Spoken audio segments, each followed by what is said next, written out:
idling time on admiring the scenery, the spectacled snake-bedecked docs doing surgery. Hello, you busy bees, and what do you have to discuss with the funeral director today? Actually, don't tell me. Let me guess. From the looks on your faces, you've got some questions for me. Guilty as charged. So, we were just a little curious about Baizhu's master. What was he like? Oh, and also, how come you and Baizhu could tell so quickly that Jia Liang had god remains in his system? Huh? I thought I told you once before. Wangsheng Funeral Parlor was first founded to fight back against the vengeful wrath of gods defeated in war.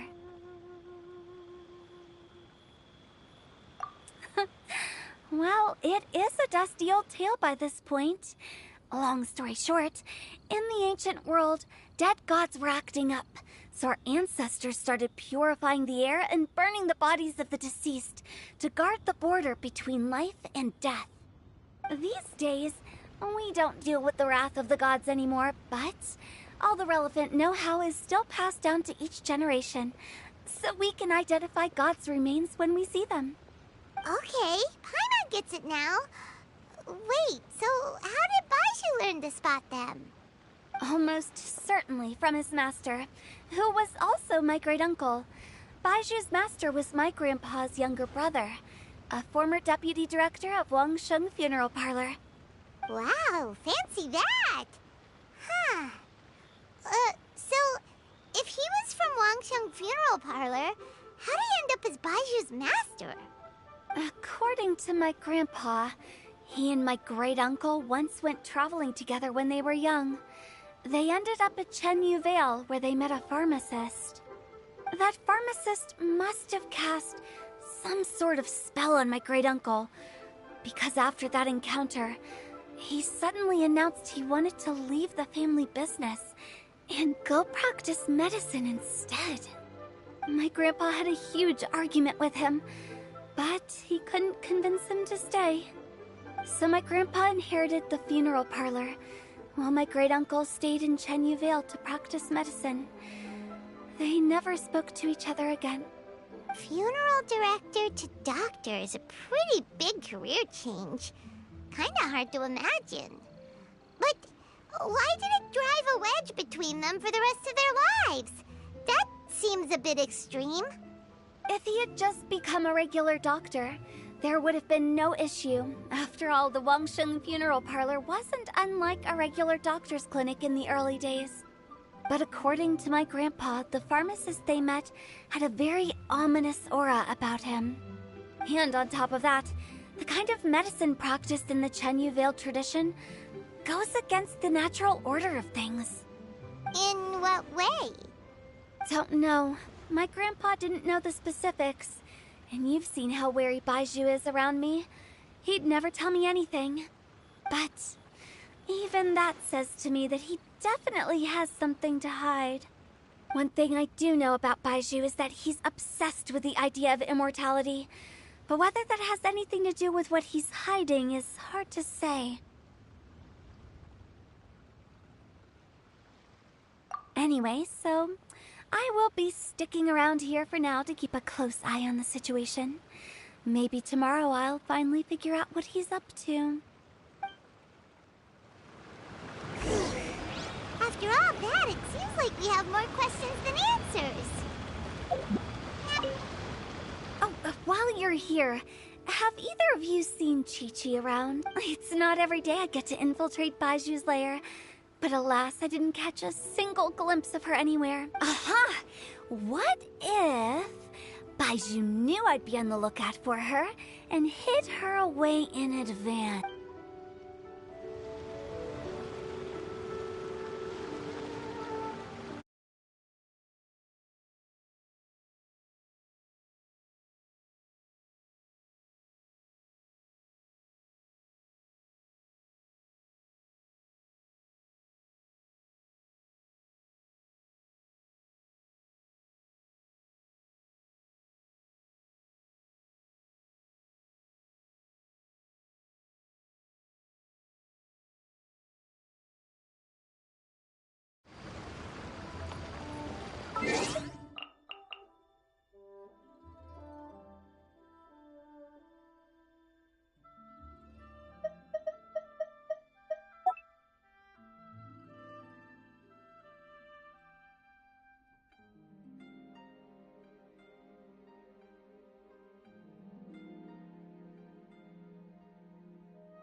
It's a new day! Let's go back.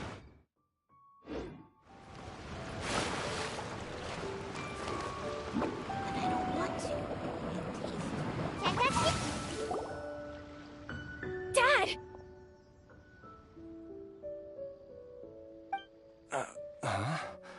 Oh, are you?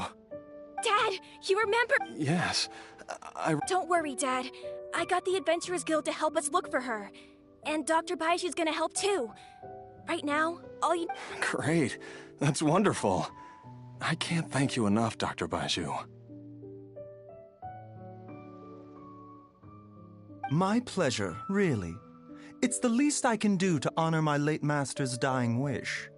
If anything, I should be apologizing to you for not making the time to visit in all these years. Not at all, Dr. Baizhu. It's only because Jiang Li... What was her reason again? You're still in the early stages of recovery, so you'll need to take it easy for a while. Take it slowly and try not to overexert yourself.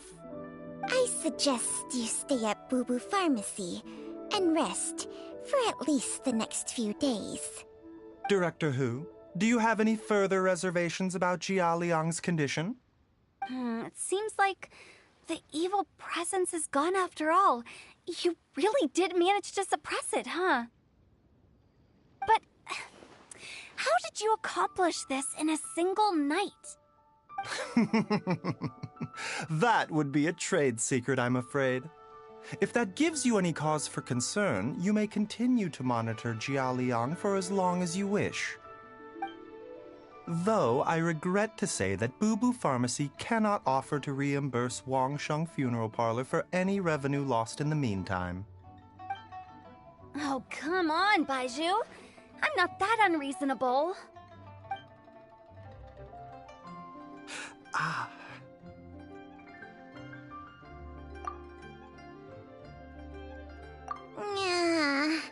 I've been stuck indoors for too long. Baizhu, take me outside for some air, or I'm going to suffocate. Yes, of course. Everyone, please excuse Changsheng and myself for a moment.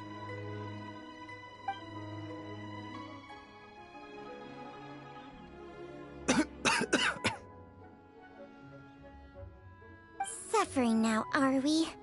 Did you seriously expect to cover it up just by putting on a brave face and ignoring it? If it weren't for my quick thinking, they'd have all seen the sorry state you're in by now. But in any case, why must you keep this a secret from everybody? You should at least share your secret with one person you trust. Who's there?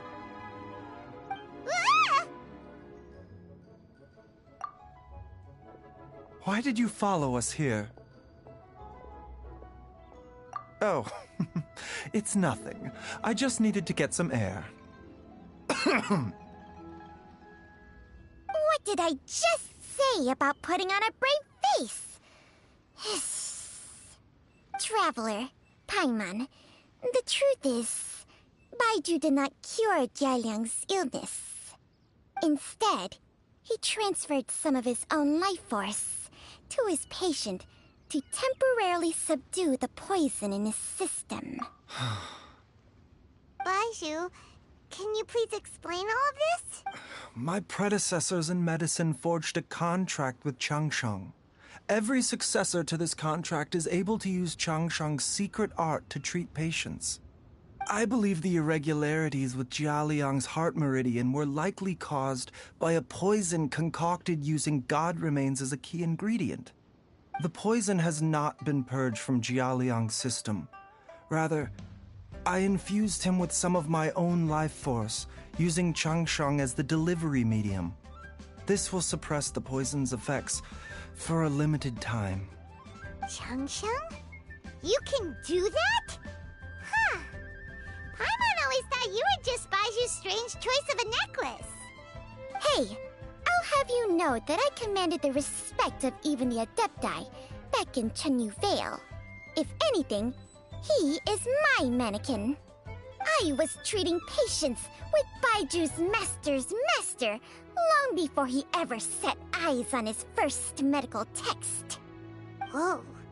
Guess you shouldn't judge a snake by its skin. Please, that's enough.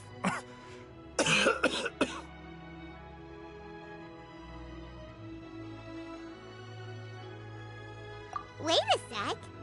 Huto was saying that the branch of medicine you studied uses some pretty dubious methods. So, when you transfer your life force, does that mean you're actually damaging your own body? Hardly. Changsheng helps to keep my chi in balance, so there is no great harm done. Still, Baiju's life force is not unlimited. We must find a way to neutralize the poison in Jialiang's body. And soon. Traveler, Paimon, would you lend this dummy a hand? He needs someone checking up on him, or he'll exhaust himself trying to accomplish everything on his own.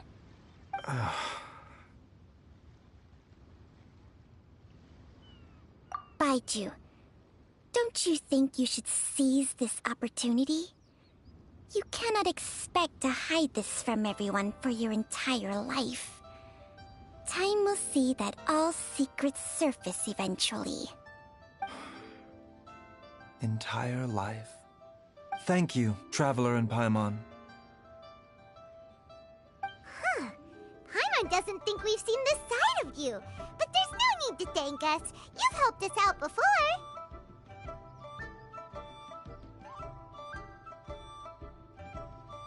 The poison in Jialiang's system must have accumulated over a prolonged period. I think I should pay a visit to their family home and look for clues as to how he might have been exposed to it.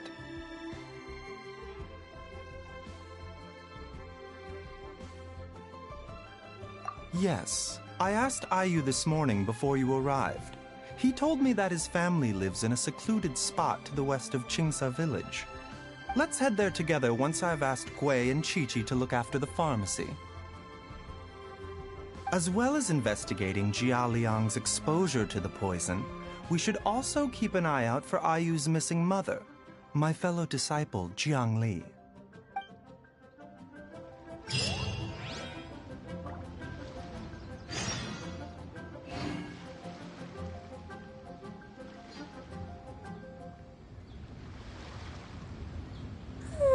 Surely I should be due a growth spurt by now.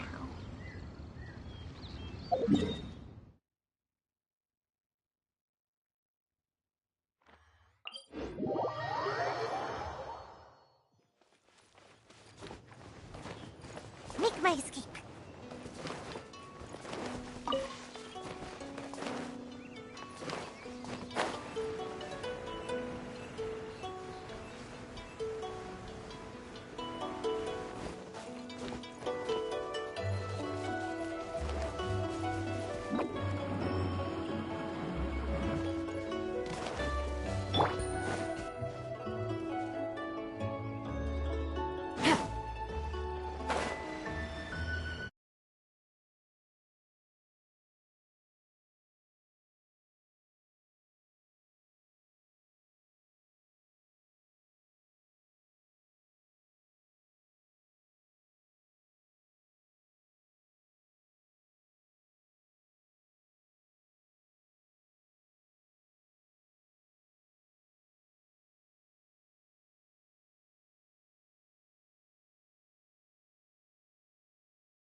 Whoa! There's a house all the way out here? Huh. It's so well hidden, Paimon's never noticed it before. Nor have I. And I've hosted clinics at Qingsa village many times in the past. If you ask me, Jiang Li was trying to remain unnoticed. Oh, that reminds Paimon. We meant to ask earlier, but it slipped our minds in the rush to get here. Could you tell us more about Jiang Li? You said she was your fellow disciple, right? She was indeed. We studied medicine together under the same master near Chenyu Vale. She is several years older than I and also began her travels far earlier than me. As a result, the time I spent studying alongside her was rather short. Supposedly, she met an herb gatherer sometime during her travels and decided to settle down with him. That must have been